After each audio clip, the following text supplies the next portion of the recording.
How dare you defy me? I will not tolerate this insolence. You think you know loneliness? Let me tell you about a man who had everything: title, fortune, power, and threw away the one thing that could have saved him. The Duke of Canterbury stood in his grand library, surrounded by leather-bound volumes and gilded frames, and screamed three words that would haunt him for the rest of his days: "I don't need a wife." His voice echoed through marble halls, bounced off crystal chandeliers, and shattered something far more fragile than glass: the heart of the woman who had loved him. She didn't cry. She didn't beg. She simply gathered what remained of her dignity, wrapped it around herself like an invisible cloak, and walked out into the rain. He watched her go, this woman he'd married for convenience, this stranger he'd kept at arm's length, and he felt nothing, or so he told himself. 3 days. That's all it took for a mansion to become a mausoleum. 3 days for silence to become suffocating. 3 days for the great Duke of Canterbury to realize that he had not dismissed a burden. He had exiled the only light in his darkness. But by then, she was gone. Truly gone. And the empty rooms that had once felt like freedom now felt like a tomb. This is a story of a man who learned too late that sometimes the things we push away are the very things we need to survive. The Duke of Canterbury had never been a man inclined toward joy. Born into tragedy, his mother died during childbirth, his father cold as winter frost. He had learned early that affection was a luxury he could not afford. Love made men weak and sentiment made them vulnerable. These were the lessons carved into his soul like commandments into stone. His marriage had been a matter of duty, nothing more. Lady Beatrice Winters, a minor baron's daughter with more grace than fortune, had been selected by his solicitors for her impeccable reputation and her desperate family's need for funds. The transaction had been clean, efficient, and utterly devoid of emotion, just as he preferred. For 6 months, she had haunted the edges of his life like a ghost, always present but never truly seen. She managed his household with quiet competence. She greeted him at breakfast with tentative smiles that he never returned. She asked gentle questions about his day that he answered in monosyllables. And slowly, so slowly he barely noticed, she had begun to care for him. This broken, bitter man who had given her nothing but coldness and contempt. Until the night everything shattered. The night his frustration boiled over into cruelty. The night he looked at her hopeful face and saw only an obligation he no longer wished to bear. "Get out. I don't need a wife." And she did. The rain fell in sheets that first night, hammering against the windows of Canterbury Manor like accusations. The Duke stood exactly where she had left him, his chest heaving, his fists clenched at his sides. The door through which she had disappeared seemed to pulse with her absence, a wound in the fabric of his carefully ordered world. Good, he thought savagely. Good riddance. She had been in his study, his private sanctuary, attempting to show him some household accounts that needed his attention. Her voice had been soft, apologetic even, as though she were the intruder rather than his lawfully wedded wife. "Your Grace, if I might have just a moment of your time. Can you not see I am occupied?" He had not looked up from his correspondence, though in truth he had been staring at the same line for a quarter of an hour. "Of course. Forgive me. I only thought. That is your difficulty, madam. You think altogether too much about matters that do not concern you." The silence that followed had been profound. When he finally lifted his gaze, he found her watching him with such naked hurt that something twisted uncomfortably in his chest. But instead of softening, instead of taking back the cruelty, he had felt only irritation at being made to feel guilty in his own home. "Why are you still here?" The words came out harsher. "Why must you hover about me like some specter? I am your wife." Her voice trembled, but she held his gaze. "I thought perhaps you might wish for companionship." Companionship. The word ignited something volcanic within him. All the years of loneliness he had armored himself against, all the softness he had murdered in his own heart to survive. How dare she offer him something he had spent a lifetime learning not to want? "Get out. I don't need a wife. I don't need your companionship or your concern or your pathetic attempts to play at affection." The color drained from her face, but she did not weep. Instead, she straightened her spine, and for the first time since their wedding day, he saw steel beneath the gentleness. As you wish, Your Grace. Now, alone in the echoing silence, he told himself he felt only relief. The first day without her, he barely noticed the difference. Canterbury Manor was vast enough that two people could live as strangers within its walls, and he had grown accustomed to her strategic invisibility. He took breakfast alone, as usual. He rode out to inspect his tenant farms, as usual. He returned to find his study fire lit and fresh paper laid out for his correspondence, as usual. Except it wasn't as usual, was it? The breakfast had been cold, the eggs rubbery, the toast burned on one side and pale on the other. The fire in his study had been built too high, filling the room with oppressive heat. And the paper, he frowned, running his fingers over the rough surface.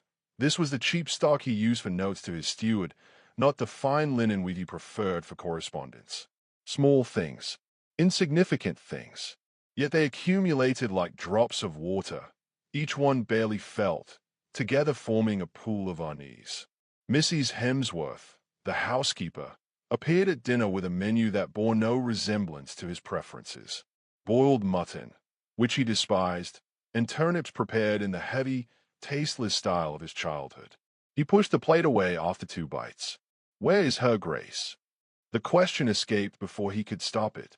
Mrs. Hemsworth's expression remained carefully neutral, but he caught the flicker of something, reproach, pity, in her eyes. "I could not say, Your Grace. The Duchess departed yesterday evening. She left no forwarding direction." Departed. The words settled in his stomach like lead. But of course she had departed. He had ordered her to leave, had he not? This was precisely what he wanted. He spent the evening in his study, trying to focus on estate ledgers, but the numbers blurred before his eyes. The house felt different somehow. Hollow. He told himself it was simply the wind, which had picked up after the rain, whistling through some gap in the windows that needed attending. But when he finally climbed the stairs to his bedchamber, he found himself pausing outside the door to her rooms. His hand hovered over the handle. He did not knock. He did not enter. After a long moment, he continued to his own quarters, where he lay awake until dawn, listening to the unfamiliar silence. By the second day, the cracks in his household began to show. He descended to breakfast to find the morning room fire unlit despite the autumn chill. The tea, when it arrived, was so weak it resembled dishwater. The cook, he discovered through Tay's questioning of Mrs. Hemsworth, had quit during the night, along with 2 housemaids and a footman. "Why?" he demanded. "I have not reduced their wages." The housekeeper met his gaze with the kind of steady courage that comes from decades of service. "No, Your Grace, but you reduced their mistress." The word struck him like a physical blow. He wanted to rage at her impertinence, to remind her of her place. Instead, he found himself speechless, something hot and uncomfortable burning behind his breastbone. "The Duchess," Mrs. Hemsworth continued, her voice softening slightly, "was much beloved by the staff. She knew all their names, asked after their families. Young Molly's mother was ill, and Her Grace sent the woman to a physician in London at her own expense. When the kitchen boy burned his hand, she tended the wound herself rather than leave it to others. He had known none of this. In 6 months of marriage, he had been so determined to keep his wife at a distance that he had failed to see what she was building in the spaces he refused to occupy. That afternoon, he rode into the village on some half-formed impulse. The shops that usually greeted his presence with eager deference seemed oddly cool. At the draper's, Mrs. Collins, who had always fawned over his patronage, served him with brisk efficiency and nothing more. "Is something amiss?" he asked, disturbed by the change. The woman's mouth tightened. "Not at all, Your Grace. Will there be anything else?" But as he turned to leave, he heard her whisper to her assistant, "Turned his own wife out into the rain. He did. What kind of man does such a thing? What kind of man indeed?" The third day dawned gray and bitter.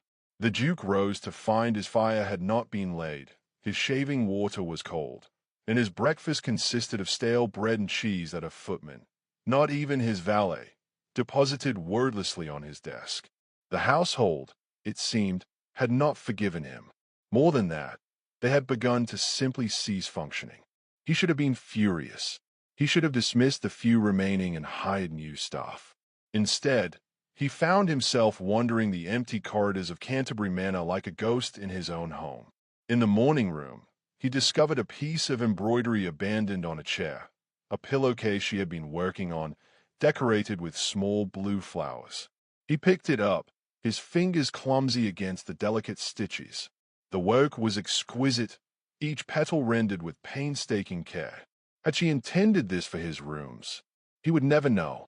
The drawing room held more evidence of her quiet presence. A book of poetry lay open on the window seat, a dried violet pressed between the pages as a marker. Sheet music sat on the piano. He had not even known she played. The instrument, he now noticed, was no longer covered in the thin film of dust that had accumulated during the years of his bachelorhood. She must have played it when he was out, filling these empty rooms with music he had never bothered to hear. In the conservatory, he found her greatest secret, a garden. Not the formal, lifeless arrangement his mother had maintained, but a wild profusion of herbs and flowers, carefully tended and thriving. Lavender and rosemary, sage and thyme, roses in shades of cream and pink. The air was thick with fragrance, and for a moment he could almost feel her presence, gentle, persistent, alive. This was what she had done with her days while he ignored her. She had taken this cold, joyless house and tried to make it a home. The realization drove him to his knees among the flowers, the scent of rosemary overwhelming, and for the first time since childhood, the Duke of Canterbury wept. He began searching for her that very afternoon, but Beatrice had vanished as completely as morning mist. Her family's estate, mortgaged to him as part of their marriage settlement, stood empty, her father and sisters having removed to Bath on his money. They had not seen her, they claimed through their solicitor. They did not wish to see him. Friends, she had mentioned none, and he had never asked. He realized with dawning horror that he knew almost nothing about the woman he had married. What were her favorite foods, her hopes, her fears? Had she been happy, even for a moment, in their brief marriage? He hired investigators, offered rewards, sent inquiries to every corner of England. But Beatrice had disappeared completely, and he began to understand that she had planned her escape with far more care than he had given her credit for. This was not the impulsive flight of a heartbroken girl. This was the calculated disappearance of a woman who had finally had enough. The weeks that followed were a special kind of torment. Canterbury Manor grew colder as autumn deepened into winter. The staff dwindled to a skeleton crew. Only those too loyal or too old to find other positions remained, and they moved through the halls like silent reproaches. He took his meals alone in the vast dining room, the empty chair at the other end of the table screaming her absence. Society, when he forced himself to appear in London, treated him with barely concealed disdain. The whispers followed him through ballrooms and clubs, cruel, heartless, drove his wife away. Women who had once angled for his attention now turned their backs. Men who had envied his title now looked at him with something like pity. His solicitor arrived with papers one gray December morning. Beatrice had filed for separation, not divorce, which would have been scandalous beyond repair, but a formal separation that would allow her to live independently under the protection of the courts. She asked for nothing, the solicitor said quietly. No money beyond a small annual allowance. No property. She wishes only to be free of the marriage in all but name. She asked for nothing, because he had already given her nothing. The bitter irony was not lost on him. Winter settled over Canterbury Manor like a shroud. The Duke stopped going to London, stopped accepting invitations, stopped pretending that his life had not become exactly what he had always claimed to want. Solitary, unencumbered, free. He found one of the letters in his study, tucked into a book he'd been reading. It was addressed to him but never sent, dated from their second month of marriage. His hands shook as he unfolded the paper. "My dear husband," it began, and he nearly crumpled it immediately. unable to bear the gentle formality of the words. But he forced himself to continue. I wonder if you know how you look when you think yourself unobserved. The sorrow that lives in your eyes suggests a man who has been hurt beyond what any soul should bear. I wish you would let me help carry that burden. I wish you would speak to me. Truly speak, not these polite nothings we exchange over breakfast. I wish you would see that I am not your enemy, nor your obligation, but simply a woman who would very much like to know her husband. Perhaps that is foolish. Perhaps you will never wish to know me in return. But I am here, should you ever change your mind. Yours, Beatrice. He read it 7 times.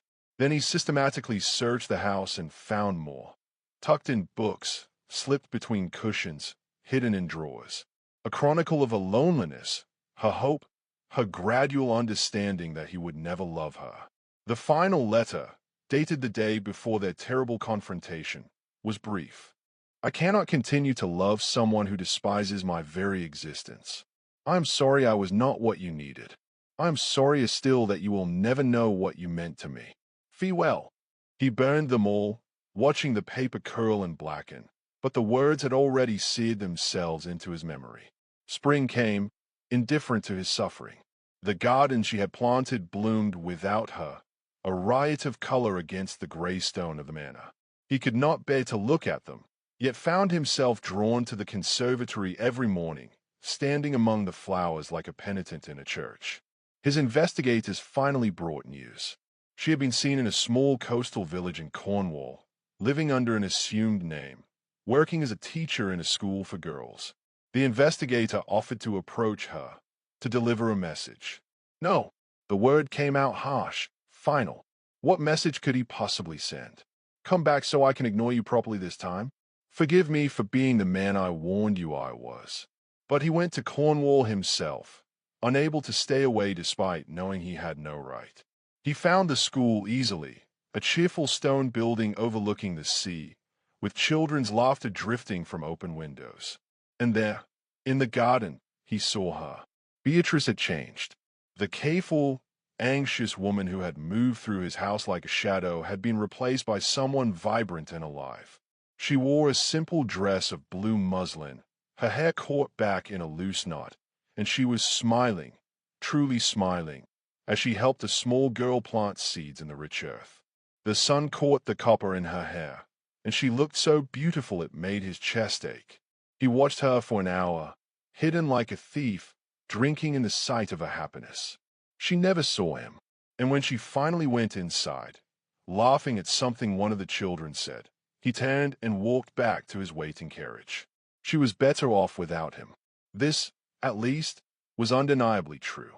But knowing she was well did not ease his torment. If anything, it deepened. She had built a new life, one that did not include him, and he was forced to confront the devastating truth. She did not need him. She had never needed him. He was the one who had needed her, and he had realized it far too late. The Duke became a different kind of ghost, one who haunted his own life. He performed his duties mechanically, attended Parliament, managed his estates, maintained the title his father had brutalized him into upholding. But inside, he was hollow. The armor he had spent years constructing had become his prison. He began, in his own broken way, to try to make amends. The school where Beatrice taught received an anonymous donation large enough to build a new wing. The families of the servants who had quit his employ found their debts mysteriously forgiven. He visited his tenants personally for the first time in years, actually listening to their concerns, remembering their names the way she would have done. But none of it could reach back through time and unmake his cruelty. None of it could restore what he had destroyed. His aunt, his only living relation, came to visit that summer and found him in the conservatory, as usual, surrounded by Beatrice's flowers. "You love her," she said. "Not a question. I destroyed her." "No." His aunt's voice was sharp. "You freed her. Look at what you have become. Canterbury. This guilt, this self-flagellation, it is still about you. She left and built a life worth living. Can you not grant her the dignity of respecting that choice?" The words cut because they were true. Even in his remorse, he had been selfish, turning his grief into a monument to his own suffering. Beatrice had not asked for his penance. She had asked only to be left in peace. Years passed. The Duke grew older, grayer, quieter. He never remarried, despite pressure from his solicitors about heirs and succession. The marriage, still legally binding, was never dissolved. Beatrice remained the Duchess of Canterbury, though she never used the title, and he remained her husband, though he had no right to call himself such. He heard of her occasionally through the network of gossip that connected all of England. She had become headmistress of her school. She had published a small book on education that had been well received. She had been seen at assemblies in Truro, dancing and laughing, living a full life in her Cornish exile. He was glad for her. The gladness felt like swallowing ground glass, but it was sincere. On the 10th anniversary of the night he had driven her away, he received a letter. His hands trembled as he recognized her handwriting, unchanged after all these years. "Your Grace," it began. "Not my dear husband this time. I have heard of the changes you have made, the kindnesses you have shown. I wanted you to know that I harbor no ill will toward you, and I hope you have found peace. The girl I was loved you foolishly and without wisdom. The woman I have become understands that some people are not meant to be loved, and that is not a failing, it simply is. I am content. I hope you will learn to be the same. May you fare well." There was no return address, no invitation to respond. It was, he understood, a final farewell, a release. He should have felt relief. Instead, he felt only the continuation of the emptiness that had become his constant companion. The Duke of Canterbury lived for 20 more years after that letter, and in all that time, he never saw Beatrice again. He became known as a fair landlord, a generous benefactor, a man who had somehow softened with age. People forgot, eventually, about the wife he had driven away. Younger generations knew him only as the elderly duke who endowed schools and supported orphanages, who walked his estate alone and kept to himself. He died in winter, in his sleep, surrounded by the flowers she had planted that still bloomed year after year in defiance of his unworthiness. The title passed to a distant cousin. The estate was divided, and in his will, he left everything that was not entailed to a small school for girls in Cornwall, with one stipulation, that it always bear the name Beatrice House, though he never explained why. She learned of his death through a solicitor who arrived with papers she needed to sign. She was 60 years old by then, her hair silver, her hands marked by decades of work and care.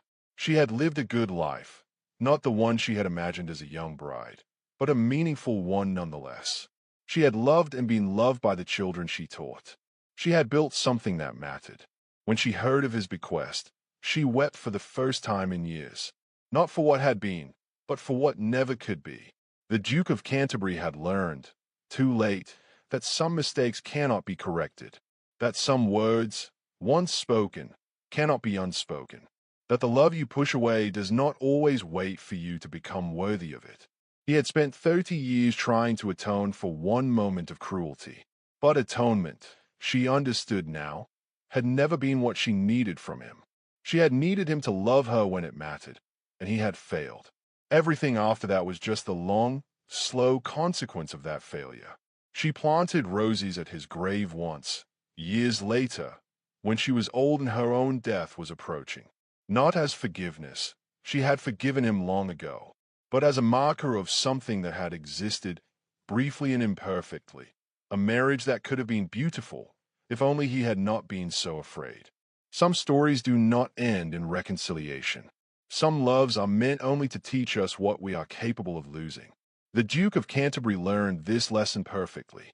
He learned it every day for the rest of his life. And that, perhaps, was the only justice Beatrice needed. If you enjoyed this story, kindly support the channel by subscribing as it helps the channel to grow. Also share this story with someone who needs to hear it. And remember, the cruelest prison is the one we build for ourselves.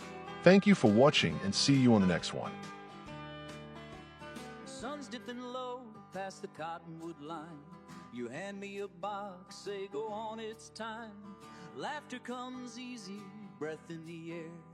Old wooden rockers and stories we share. simple reminders of why I stay right here beside you at the close of the day. Cigars are cool on a back porch night, slow burn, easy under porch light, laughing with you while the world moves on. Something